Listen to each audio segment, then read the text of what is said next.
안녕하세요 유튜브 시청자 여러분, 제자르입니다. 프리미어 리그의 재밌는 소식, 모든 소식 전해드리려고 노력하는 제자르의 2024년 9월 28일 세 번째 영상이 되겠습니다. 방금 전에 뉴캐슬과 맨시티의 경기가 끝이 났습니다. 이번 경기는 정말 여러가지 관전 포인트가 있는 경기라고 할 수 있었는데요. 첫 번째는 뉴캐슬이 홈에서 이번 시즌 강한 모습을 보여주고 있었고, 그리고 두 번째는 맨시티가 이번 시즌에 리그 우승을 노리면서 5연패를 노리고 있는 디펜딩 챔피언이라고 할 수 있었는데, 맨시티는 지난 아스날과 경기에서 팀의 핵심 미드필더라고 할 수 있는 로드리가 부상을 당하고 말았습니다.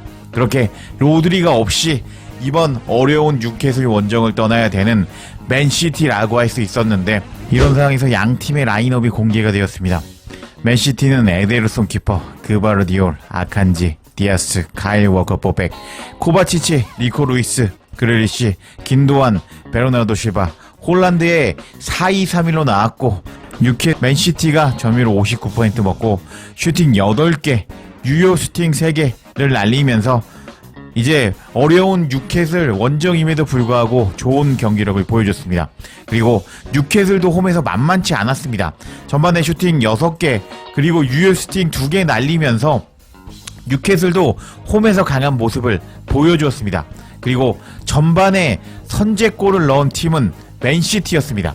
맨시티는 그바르디올이 선제골을 넣어버렸는데, 그릴리시가 사이드에서 박스 안으로 침투하는 그바르디올에게 패스를 넣어주었고, 그바르디올은 수비가 앞에 막고 있는데 한 번 접고 골대 안으로 밀어 넣으면서 전반 35분에 1-0으로 앞서가는 맨시티였습니다. 여기까지만 해도 맨시티가 홀란드가 없는데 괜찮구나, 뉴캐슬 원정에서 이기겠구나, 이런 생각이 들었습니다. 근데 뉴캐슬은 그렇게 당하고 있지만 않았습니다. 후반에 뉴캐슬은 이제 효율적으로 실리 축구를 하였는데요. 맨시티가 점유율 65% 먹고 슈팅 8개, 유효 슈팅 3개 날리면서 전체적으로는 이제 슈팅을 많이 때린 것 같지만 뉴캐슬이 동점을 만들어 버렸고, 그리고 맨시티가 이제 막판에 슈팅을 때려 넣었기 때문에 후반전에는 실리를 챙긴 것은 뉴캐슬이었습니다. 그리고 맨시티의 실점 장면을 살펴보면 로드리의 공백이 정말 어마어마하게 느껴지는 장면이었습니다. 이제 맨시티가 어떻게 실점했는지 제가 장면 분석을 통해서 설명드려보도록 하겠습니다. 56분경이었습니다. 이제 뉴캐슬이 공격을 지휘하고 있었습니다. 조 엘링턴이 하프라인 부근에서 전방으로 침투하고 있는 기마량이스에게 패스를 넣어줬습니다. 그리고 이 패스가 기마량이스에게 전달이 되었고, 기마량이스는 이 선수가 브라질 선수인데요. 이 선수가 수비적인 능력도 뛰어난데 드리블 능력도 있으면서 앞으로 패스를 뿌려주는 능력이 좋은 선수라고 할 수 있는데, 이제 조 엘링턴의 패스를 받은 기마량이스가 이제 전방으로 턴을 하면서 앞으로 전진하고 있었고, 이 상황에서 고든이 침투를 하려고 하고 있었습니다. 그리고 이 상황에서 고든에게 정확한 침투 패스를 찔러주는 기마량이었습니다. 근데 여기서 만약에 로드리가 있었다면 어떤 장면이 연출이 되었느냐, 이 상황에서 이 공을 먼저 패스가 가기 전에 차단해 버렸거나, 로드리 선수는 리커버리 능력이 상당히 뛰어나다고 할 수 있는 선수인데요. 이렇게 공을 차단하지 못했더라고 하더라도 로드리 선수가 상당히 키가 큽니다. 다리도 긴데요. 이렇게 달라붙으면서 몸싸움으로 리커버리로 공을 뺏어 버리면서 상대편의 공격을 차단하는 것이 로드리의 핵심적인 역할이라고 할 수 있습니다. 근데 오늘은 맨시티가 로드리가 부상으로 아웃되면서 리코 루이스와 그리고 코바치치가 나왔습니다. 그리고 여기가 리코 루이스인데요. 리코 루이스는 일단 붙으려고 했는데 아무래도 리커버리 능력이 로드리보다 뛰어나진 못했고, 이렇게 허용해버렸습니다. 기마량이스가 돌파를 하는 것을 허용해버렸고, 이렇게 기마량이스는 전방으로 침투하고 있는 고든에게 맛있게 받아 먹으라고 공간 패스를 넣어주게 되었습니다. 그러자 어떻게 됐느냐, 고든이 이렇게 침투하고 있는 장면 보이실 겁니다. 그리고 여기 리코 루이스가 뛰고 있는데 로드리였으면 막았을 가능성이 있는데 막지 못했습니다. 그리고 이렇게 고든이 스피드를 살려서 맨시티 박스 안으로 들어갔고, 맨시티 박스 안에서 에데르송 키퍼에게 걸려 넘어지면서 PK를 얻어내 버린 뉴캐슬이었습니다. 클로즈업 장면을 보면은 이렇게 키퍼에게 걸려 넘어지면서 PK를 얻어낸 고든이었습니다. 고든은 뉴캐슬의 미래라고 할 수 있겠죠. 이렇게 뉴캐슬의 미래가 PK를 얻어내 버렸고, 그리고 고든이 직접 PK를 처리하면서 키퍼를 속이면서 반대 방향으로 밀어 넣으면서 1대1 동점을 만들어 버린 뉴캐슬이었습니다. 그리고 뉴캐슬이 최근 몇 년 동안 홈에서 엄청나게 강한 모습을 보여주고 있었거든요. 그래서 그 후에 어떻게 됐냐? 이제 뉴캐슬은 본격적으로 수비를 하기 시작했습니다. 1명, 2명, 3명, 4명, 5, 6, 7, 8, 9, 10 보이시죠? 지금 10명의 선수가 전원 수비를 하는 모습을 보여주고 있었고, 뉴캐슬이 이렇게 수비적으로 마음 먹고 나왔을 때 골을 넣는 것은 정말 어렵다고 할 수 있겠는데, 아까 후반에 맨시티가 슈팅 많이 때린 거 보이셨죠? 이런 뉴캐슬이 미친듯이 수비를 하는 과정에서 맨시티가 슈팅을 때려 부었지만 이렇게 뉴캐슬의 단단한 수비를 뚫지 못하면서 1대1 무승부를 당하고 말았습니다. 근데 이렇게 생각하실 수도 있을 거예요. 뉴캐슬 홈에서 세다면서 아니 비교도 되는 거 아니야?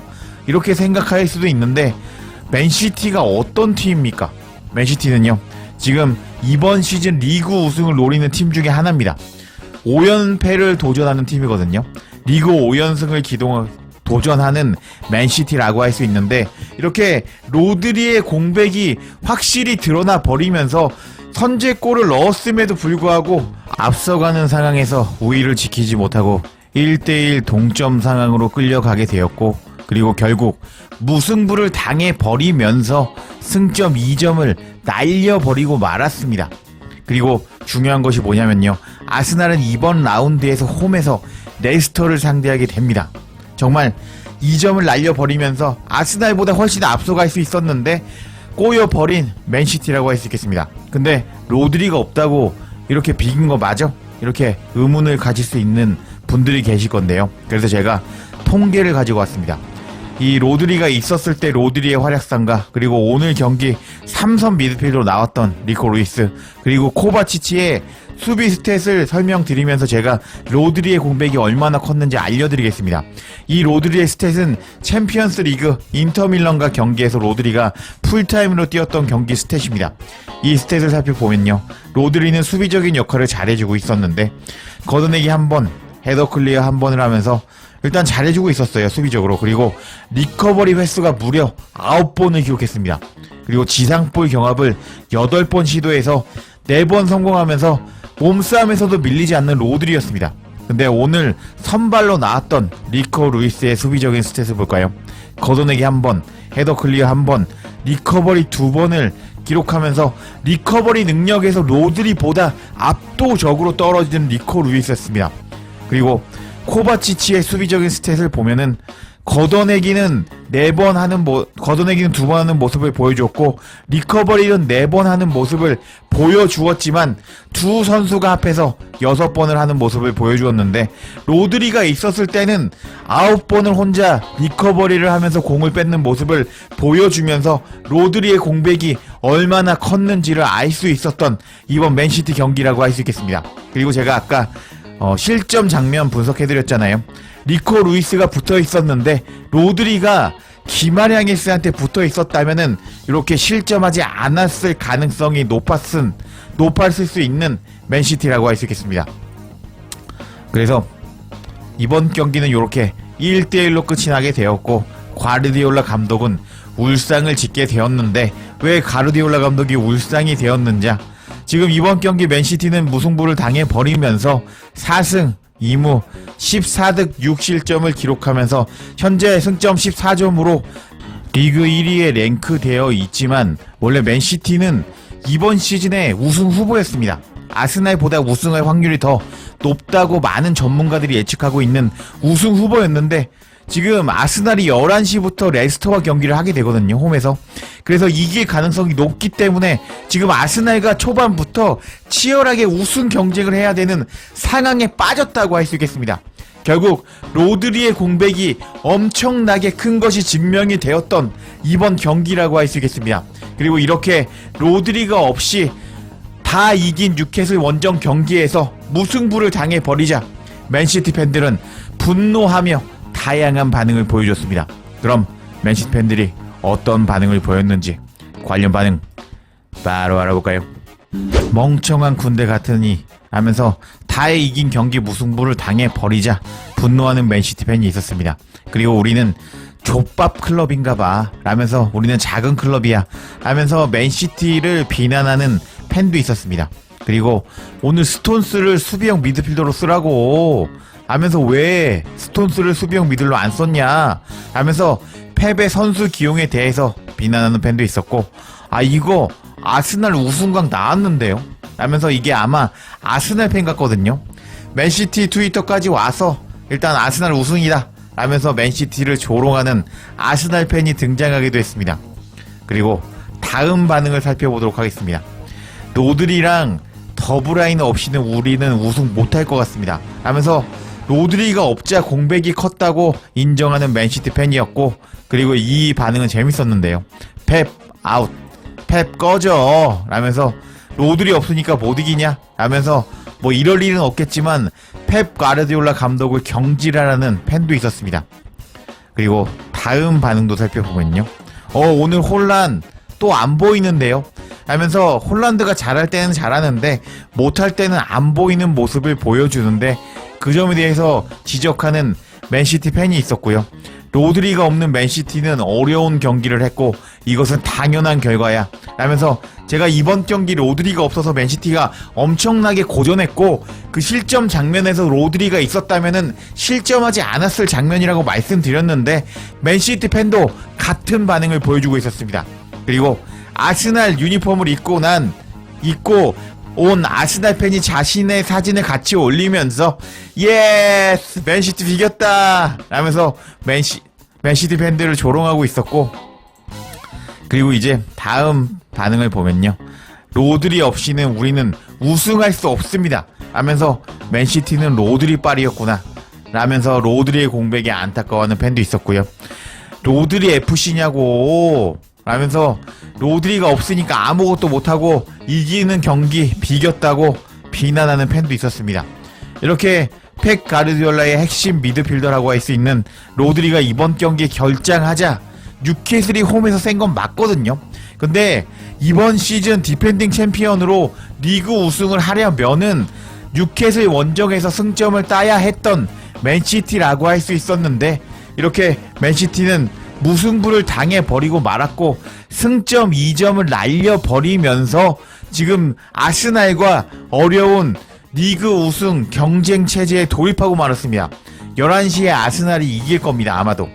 그래서 현재 맨시티는 로드리가 없는 공백이 너무 컸고 현지 팬들도 로드리가 없으면 우승을 못한다는 반응을 보여주고 있는데요. 프리미어 리그는 정말 재밌게 흘러가고 있는 것 같은데 로드리가 없는 맨시티가 이번 시즌 우승할 수 있을지 지켜봐야겠습니다. 제자리에 영상 놓치지 않도록 알림 설정해 주실 것을 부탁드리며 영상 마치겠습니다. 구독과 좋아요 댓글은 사랑입니다. 감사합니다.